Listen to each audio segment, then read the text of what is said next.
পরম দয়াল, পরম প্রেমময় শ্রী শ্রী ঠাকুর আমার, পরমারাধ্যা জগজ্জননী শ্রী শ্রী বড়মা, পরম পূজ্যপাদ শ্রী শ্রী বরদা, পরম পূজ্যপাদ শ্রী শ্রী আচার্য দেবের শ্রীচরণে আমার শতকোটি প্রণাম। আমার সকল ভাই ও বোনেদের জানাই জয়গুরু ও ভালোবাসা। আমি শুরু করছি ইষ্ট প্রসঙ্গ আলোচনা।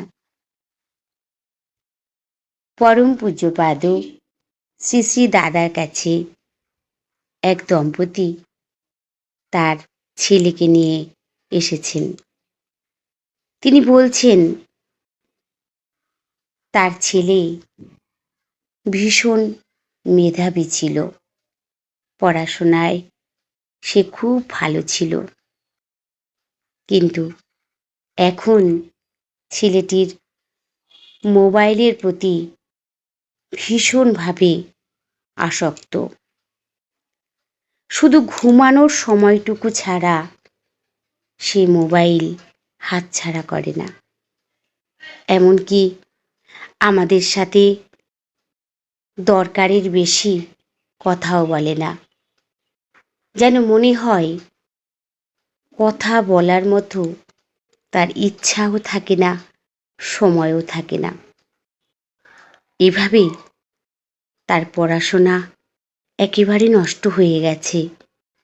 এমনকি নিত্য নূতন প্রযুক্তির মোবাইল কেনার বায়না করে সকল সময়, আর তা যদি না দিতে পারি তখন ভীষণ অশান্তি, চিৎকার, জিনিসপত্র ভাঙচুর করে, এমনকি ভয়ও দেখায়।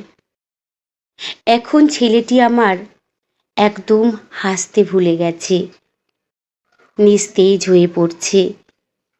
সব সময়ই যেন একটা খিটখিটে ভাব এসেছে তার মনে। সব শোনার পর পরম পূজ্যপাদ শ্রী শ্রী আচার্যদেব ছেলেটিকে জিজ্ঞাসা করলেন, আচ্ছা ধর, তোর মোবাইল কিছুক্ষণের যদি টেকনিক্যাল কোনো ফল্ট হয় বা নেটওয়ার্ক বন্ধ হয়ে যায়, তোর কেমন লাগবে? ছেলেটি উত্তর দিল, আমার একদম ভালো লাগবে না, আমার মাথায় রাগ উঠে যাবে।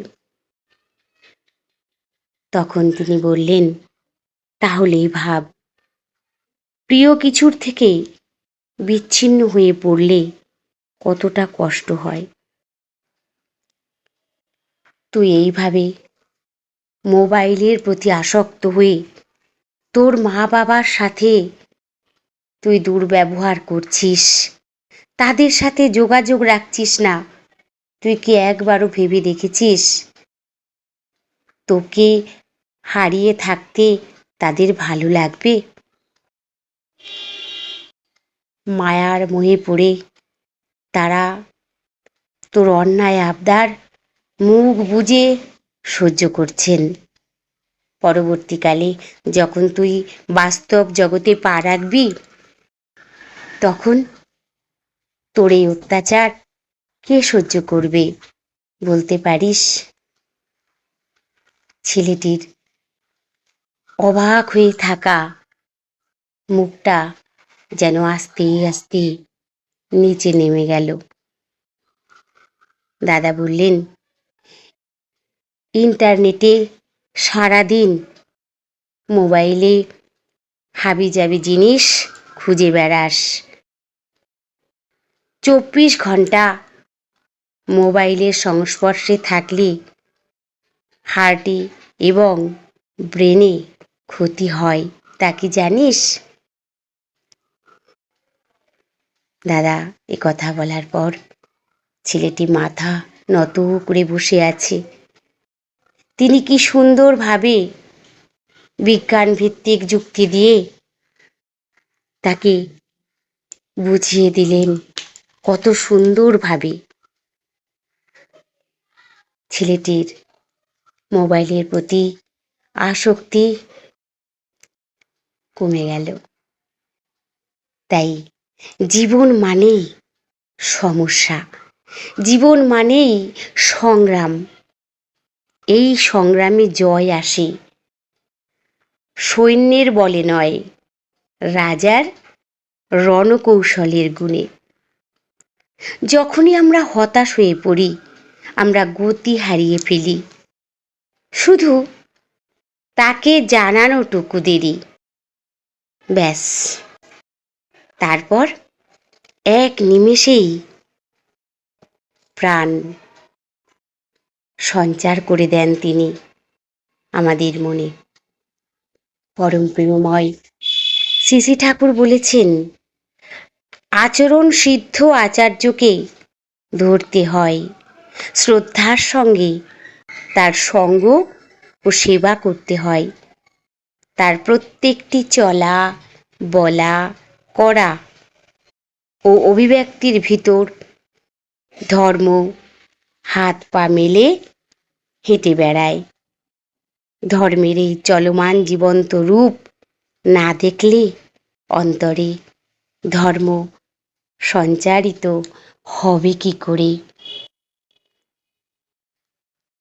তাই আমাদের সকল সময় ইষ্টনিষ্ঠ হয়ে থাকতে হবে। আমরা প্রত্যেকেই সুখ শান্তি চাই, আমরা স্বস্তি চাই, আমরা সুন্দরভাবে বাঁচতে চাই। এই বাঁচতে হলে আমাদেরকে ঠাকুরকে ভালোবাসতে হবে। আমার জীবনে আমার প্রিয় করে রাখতে হবে ঠাকুরকে। তবেই তো আমরা শান্তিতে থাকব, আমরা ভালো থাকব। আমরা যদি আমাদের মঙ্গল চাই, আমরা সুখে থাকতে চাই, তাহলে আমাদের চলন ইষ্টকেন্দ্রিক হতেই হবে। সবাই ভালো থাকবেন, সুস্থ থাকবেন। পরম দয়ালের শ্রীরাতুল রাঙা চরণে আমি সকলের জন্য মঙ্গল প্রার্থনা করি। জয় গুরু, বন্দে পুরুষোত্তমম।